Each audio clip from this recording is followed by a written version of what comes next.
Hello दोस्तों। जुलाई में मैं होने वाला हूँ 50 साल का। 50 साल सुनकर बहुत सारे लोग दुखी हो जाते हैं कि जवानी बीत गई या बुढ़ापा आने वाला है। लेकिन मेरे लिए ऐसी बात नहीं। मैंने बचपन से ही बीमारियों को, दिक्कतों को, कठिनाइयों को इतने करीब से देखा है कि 50 तक का हो पाना मेरे लिए बहुत बड़ी उपलब्धि है। जीवन में मेरे दो ऐसे इंसिडेंसेस थे जब मुझे लगा कि अब तो गए काम से, अब तो खत्म होने वाली जिंदगी। पहला इंसिडेंस था जब मैं ग्वालियर में था, एमएस फर्स्ट ईयर। उस समय मेरी तबीयत इतनी खराब हुई कि मैं बुखार, उल्टी, कमजोरी से इस कदर पस्त हो गया था कि खड़ा भी नहीं हो पा रहा था। आईसीयू में एक बिस्तर मेरे लिए परमानेंटली आरक्षित कर दिया गया था और वहां मुझे 20 दिन तक पड़े रहना पड़ा। और 20 दिनों में मैंने एक बूंद पानी भी नहीं पिया होता। और उस वक्त न कोई ज़्यादा अच्छी दवाइयाँ थी, न कोई डायग्नोस करने के कोई अच्छे बेहतर उपकरण थे। तो बस अंदाजे में मेरी डायग्नोसिस और ट्रीटमेंट दोनों चल रही थी। एक दिन, यह बात सुनने में थोड़ी सी अविश्वसनीय लग सकती है, मेरा भ्रम भी लग सकता है लोगों को, लेकिन एक दिन मैंने अचानक महसूस किया कि मेरी सारी तकलीफें अचानक खत्म हो चुकी हैं। इतना अच्छा लगा, मैं बता नहीं सकता।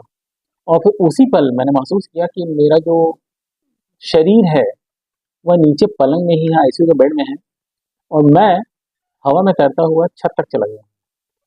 और यह कोई भ्रम नहीं था। मैं हर चीज बहुत ही स्पष्ट तरीके से देख सकता था, आसपास की चीजों को, लोगों को, इवन पलंग पे रखे हुए मेरे जिस्म को भी देख सकता था। और वह पल बहुत ही सुकून, बहुत ही शांति, बहुत ही आनंद का पल था, कहना चाहिए। लेकिन अचानक नियति को कुछ और मंजूर था।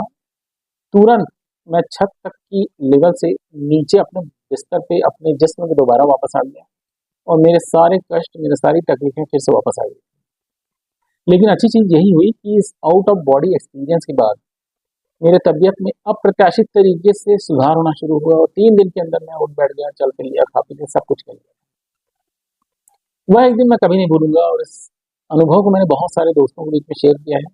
और मैंने दूसरे लोगों को भी ऐसे अनुभव सुने हैं जिन्होंने अपने आउट ऑफ बॉडी एक्सपीरियंस के बारे में बताया हुआ है।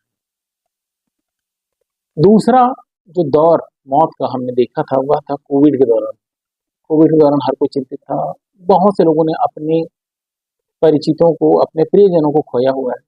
मेरे भी कुछ दोस्त उस वक्त काल कल्पित हो गए। मेरा स्टाफ वह भी नहीं बचा। वह एक ऐसा वक्त था जब पैनिक अटैक स्वाभाविक था, हर कोई चिंतित था, हर कोई डरा हुआ था। और एक दिन मुझे भी इतना ज़्यादा पैनिक अटैक आया कि मुझे लगा अब फिर से बचना मुश्किल है। वह तो वक्त ऐसा था कि मैंने बहुत सारे ब्लैंक डॉक्यूमेंट साइन करके अपनी पत्नी को दे दिए थे। इन केस अगर अचानक मेरी मृत्यु हो जाती है तो वह इन डॉक्यूमेंट्स का इस्तेमाल करके आगे सारी चीज़ों को मैनेज कर सके।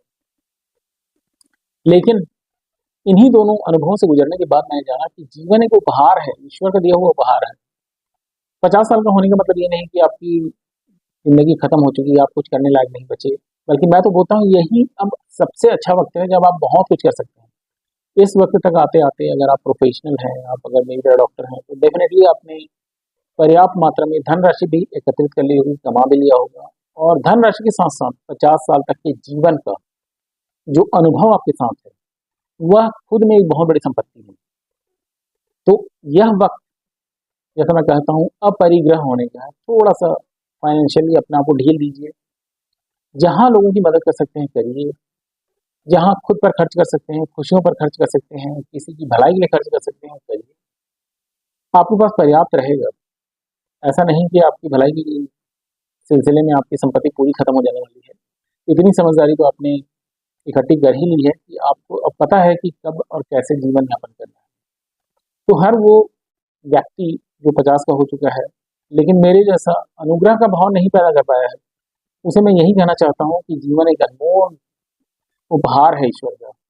इसको बहुत अच्छी तरीके से खुद के लिए जीना शुरू करिए, अपनों के लिए जीना शुरू करिए, और ऐसे लोगों की भी मदद करना शुरू करिए जिनको आप नहीं जानते, जो नितांत अपरिचित हैं आपके लिए, लेकिन जरूरत नहीं। यकीन मानिए आपको अंदर से खुशी होगी। धन्यवाद।